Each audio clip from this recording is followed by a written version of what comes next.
kikosi kizima cha ODM. Nimefurahi kuona kikosi kizima cha ODM cha hapa Homa Bay. Nimeona MCAs wetu wote. Hawa ni wa Homa Bay peke yake. Chama cha ODM kina ma-MCA zaidi ya 600 na wote watakuwa hapa Kasipul, kwa sababu tumesema kipenga kikipigwa kila mtu anarudi kucheza kwa mlango yao. Mheshimiwa Boyd, familia yetu ni kubwa, familia ODM. Kule kwenye bunge la kitaifa mahali unaenda, tuko na zaidi ya wabunge 90 na wote watakuwa hapa kukuombea kura ili ukuje pale. Tuna maseneta, niendelee nisiendelee? Tuna maseneta zaidi ya 20 chini ya chama cha ODM. Wote watakuwa hapa ili kukutafutia kura. Hello ladies and gentlemen, welcome back to the backstory. If you're new here, kindly hit the subscribe button and the notification bell down below so that you can be notified whenever we post a new video. Now, ladies and gentlemen, I want to ask you a question here. What do you think? Do you think ODM will win the upcoming parliamentary by-election in Kasipul Kabondo without the input and campaign by Raila Amolo Odinga? Will ODM win that seat without Raila's input in the coming by-elections? Why am I asking so? Now, you see, Raila has been unwell, as you've heard in the past. Kenyans have been speculating here and there, but the family has come out to say that Raila is well. But considering his age, Raila might not have the energy to go out there and campaign fully for Boyd Were. Unlike in the past, that when he would be expected to be fully involved in campaigns and he would charge the ground, he would use his charisma to sway the ground, and in the process, ODM candidates would win comfortably. But here's a case whereby Raila, because of the situation that is going on right now, Raila might not go out to campaign for Boyd Were because of, one, maybe his health status, and two, because of the interests that are at play in Kasipul Kabondo. So yesterday, apparently, the ODM candidate presented his papers to IEBC yesterday. And if you look at the number of people who accompanied him to present his papers and then they went out to campaign, is in contrast with what ODM has been doing in the past when it comes to by-elections. And mind you, this is in ODM's stronghold. I want you to have a look. Deputy party leader of ODM, Senator Osotsi. Haya, Kasipulwa, amjambo. ODM, hebu nione kwa ishara. Sasa mimi nimekuja hapa kama deputy party leader. Mwenzangu Abdulswamad yuko hapa, mwenzangu Arati ametuma risala za pongezi kwenyu. Mmepokea? Sasa tunasema hivi. Unajua sisi tukiongea tuna habari kamili kutoka kwa baba Raila Amolo Odinga. Sisi tumekuwa na viti 3. Kiti ya Kasipul, kiti ya Ugunja na kiti ya Magarini. Hatutaki hii viti hata moja ipotee. Na nyinyi watu wa Kasipul, si nyinyi ni watu wa baba? Hebu nione kwa mkono juu. Juu. Juu. Nataka kirasmi nimtambulishe yule ambaye chama kimeidhinisha awe mgombea wa chama cha ODM katika uchaguzi wa mwezi ujao. Anaitwa Boyd Were. Boyd, kuja hapa tafadhali. Huyu kijana ndio candidate wa chama cha ODM hapa Kasipul. Wangapi watamuunga mkono? Haya, lazima nifanye hivyo kwa sababu kuna wakora wengine wanaweza kupitia huku wanasema ati wao pia ni marafiki wa ODM. Hakuna. Yule ambaye tunaunga mkono ni nani? Boyd Were. Mheshimiwa Boyd Were, anza kuzoea hiyo jina, anza kuzoea. Nimefurahi kuona kikosi kizima cha ODM cha hapa Homa Bay. Nimeona MCAs wetu wote hawa ni wa Homa Bay peke yake. Chama cha ODM kina ma MCA zaidi ya 600 na wote watakuwa hapa Kasipul, kwa sababu tumesema kipenga kikipigwa kila mtu anarudi kucheza kwa mlango yao. Mheshimiwa Boyd, familia yetu ni kubwa, familia ODM. Kule kwenye bunge la kitaifa mahali unaenda, tuko na zaidi ya wabunge 90 na wote watakuwa hapa kukuombea kura ili ukuje pale. Tuna maseneta, niendelee nisiendelee?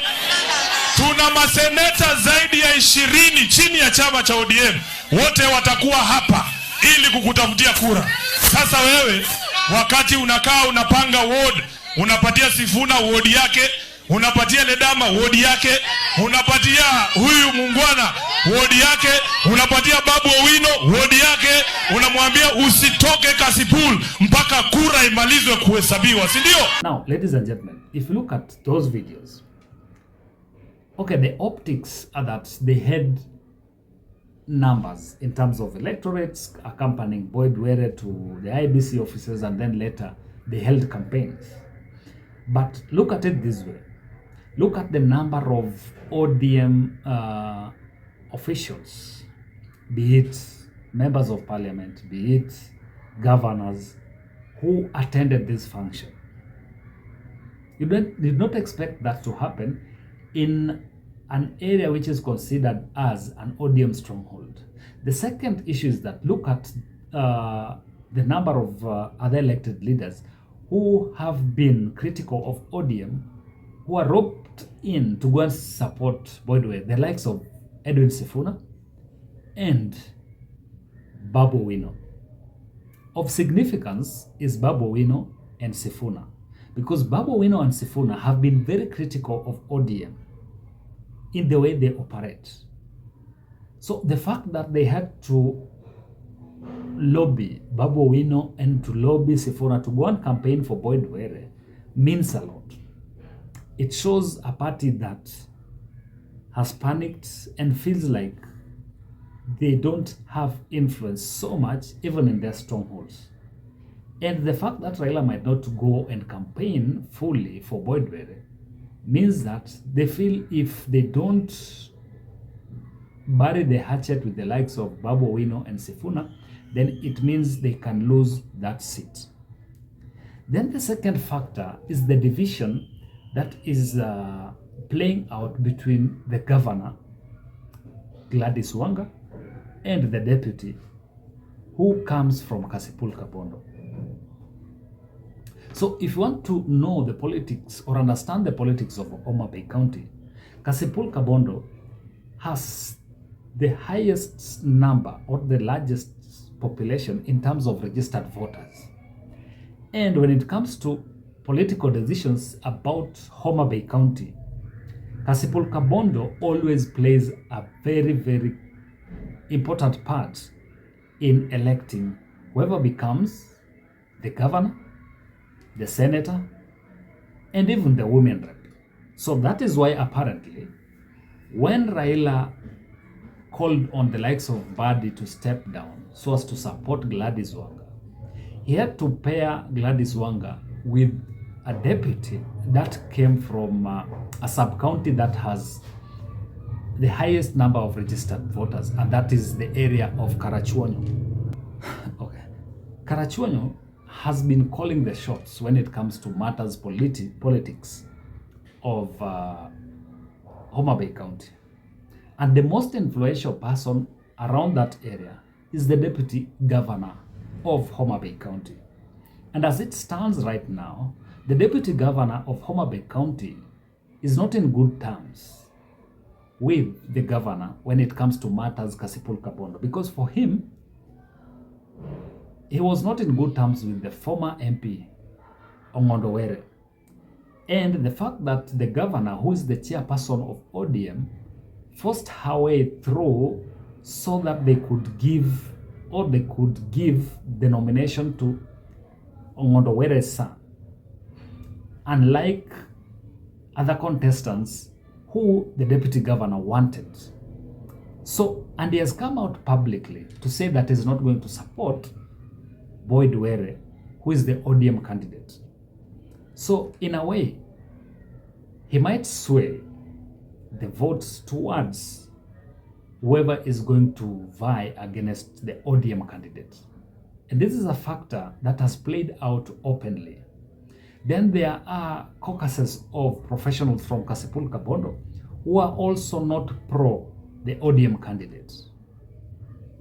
So it's a do or die for the governor and for ODM. So that if they lose this, then the influence of the governor in Homa Bay County will be questioned. And her influence as the chairperson of ODM will also be at question here. But what ODM has not realized that they also need to work on is what they have always been called out for.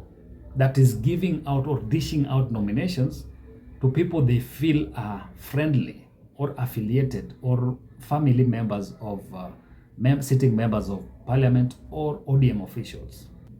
This is something that has always led to voter apathy in Nyanza region.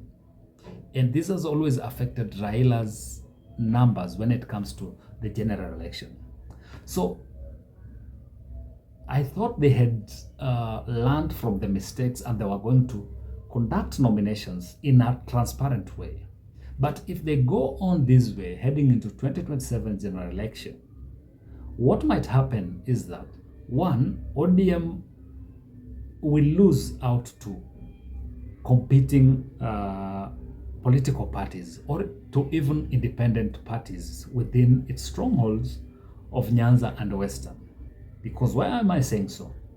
In the past, when ODM had dished out these nominations to different players, that is in the parliamentary governorship, it forced Raila Odinga to go out there and campaign and even appeal to the people to elect these leaders. And it has always worked.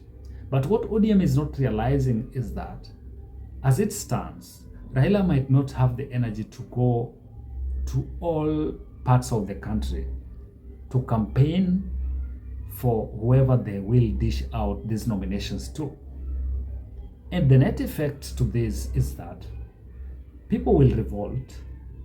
And now that Raila will not be there to appeal to the people, ODM might lose out in terms of getting numbers out there in parliament, MCAs, and even governors.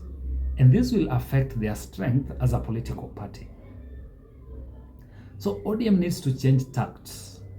The solution is that ODM needs to change tact so that they should be able to conduct free and fair nominations. Even if it's not free, then it needs to be seen to be free and fair as we head into 2027 general election. Because if they don't do that, then this could be the end of ODM as a political party in 2027 general election. So, ladies and gentlemen, whatever the outcome of the Kasipul Kabondo by-election will act as a litmus paper for ODM and other affiliate political parties.